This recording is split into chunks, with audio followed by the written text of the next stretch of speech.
Baik, di informasi lainnya Ya, Ustaz, masih dari Jawa Timur, di informasi lain tapi ini ya, tidak memiliki rumah dan pekerjaan tetap. Seorang pria lansia atau lanjut usia di Kecamatan Sumobito, Jombang, terpaksa tinggal di gubuk yang penuh dengan sampah dan juga barang-barang rongsokan lainnya. Ia tinggal seorang diri di gubuk tersebut selama 10 tahun.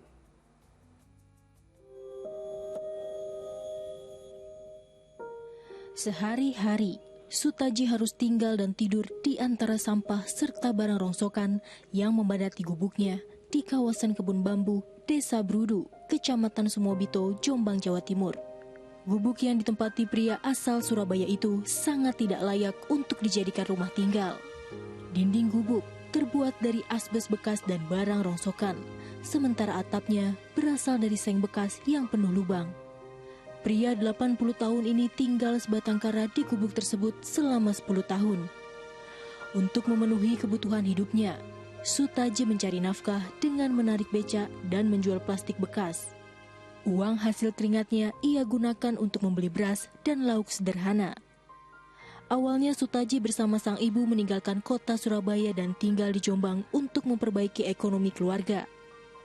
Namun di tengah jalan cita-cita itu kandas. Bahkan di tengah kesulitan ekonomi yang menderanya, Sutaji harus kehilangan sang ibu untuk selamanya. Ya di Surabaya tidak bisa kembali Surabaya. Oh, asalnya Surabaya. Iya, taruh rumah di sini Tinggal di sini sama siapa? sama ibu. Terus ibunya sekarang di mana? Sudah meninggal dunia. Terus kerjanya selama ini apa, Mbak? Saya, Nah, lagu becak. oh, tarik becak. Lagu becak sama cari botol-botolan itu, rosokan. Rongsokan. Sutaji merupakan salah satu potret rakyat Indonesia yang masih hidup di bawah garis kemiskinan. Meski hidup serba kekurangan, namun Sutaji enggan mengemis untuk memperoleh uang untuk makan. Dari Jombang, Jawa Timur, Dwi Mujiarso melaporkan. Masya Allah, di balik itu ada kita lihat semangat berjuangnya begitu Ustaz ya. Nah Ustaz, kalau misalnya pemerintah mungkin di bidangnya, di bidang sosial belum bisa menyentuh potret kemiskinan tadi, apakah kita kalau misalnya sebagai tetangganya yang melihat langsung peristiwa itu dekat dengan kita, punya kewajiban Ustaz untuk membantu?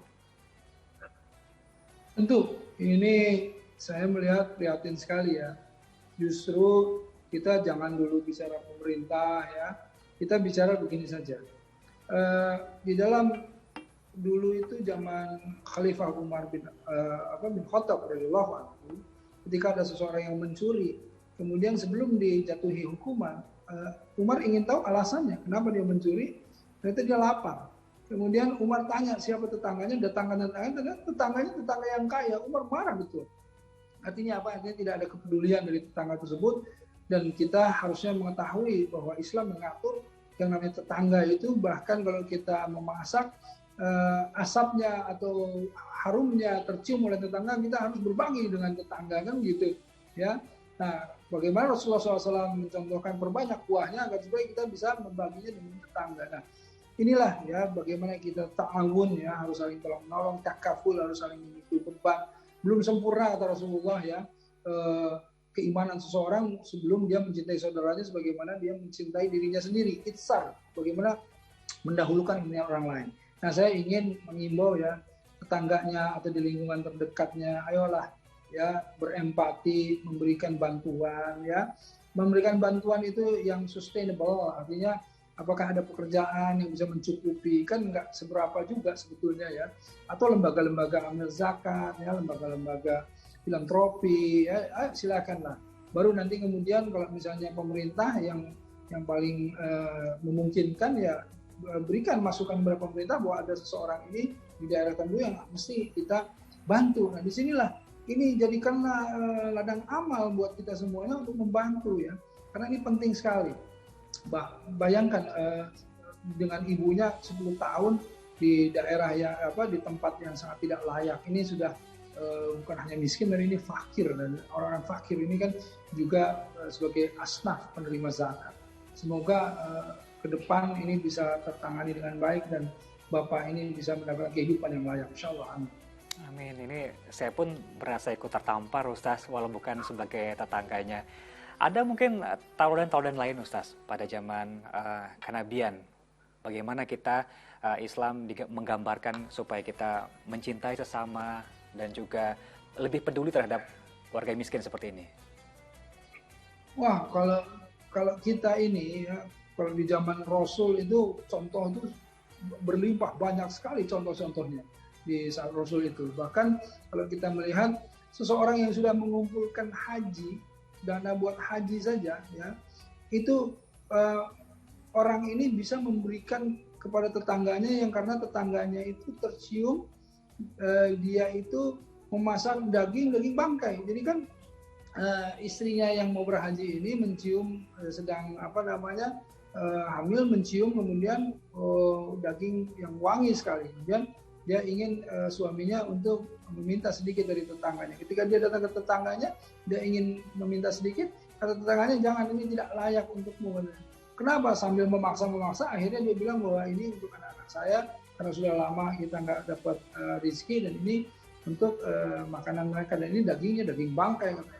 Itu dia pulang, dia bawa semua itu tabungannya, dia kasih itu ke orang tersebut. Ini kan, waduh, ini subhanallah nih, ini mungkin dia ini padahal uang tabungan untuk hajinya, dan karena itulah dia mendapatkan haji yang mabrur tanpa dia datang ke Masjidil Haram.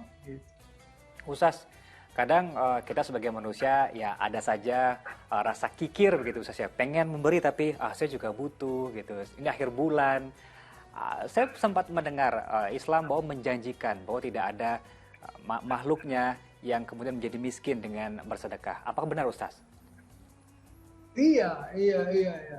Jadi intinya mana kosong ya sedekah ini min malin. Jadi nggak ada yang namanya sedekah itu akan menghabiskan harta, itu nggak ada. Karena apa?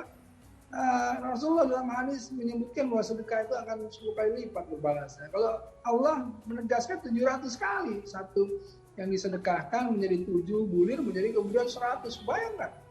Jadi artinya 200 itu berkali-kali lipatnya.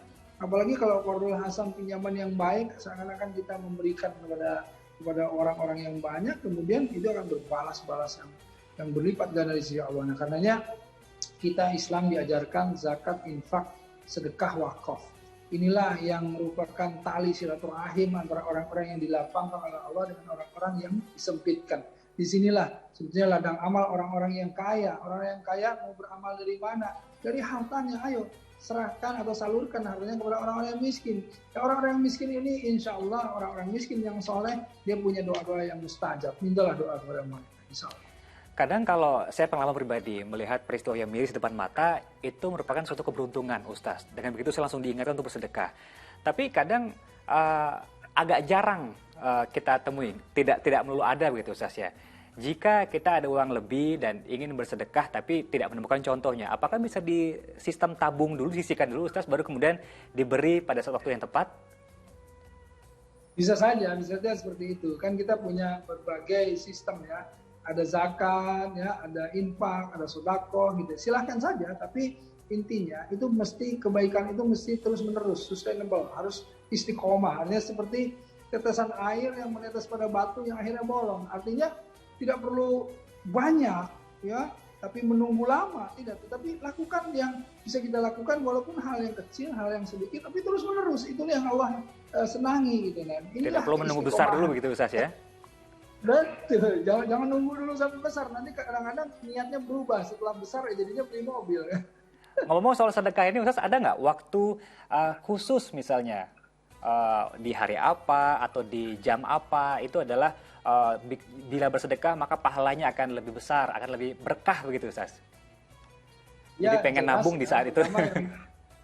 Betul, jelas yang pertama itu kalau kita lihat di waktu-waktu yang spesial.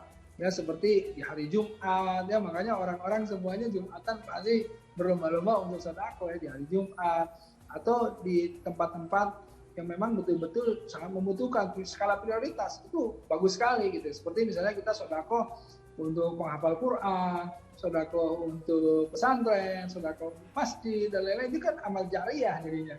Jadi insya Allah yang namanya sedekah selalu membawa kebaikan. Jadi ya sedekahlah terus ya, berlatih untuk sedekah. karena ini akan membawa kebaikan.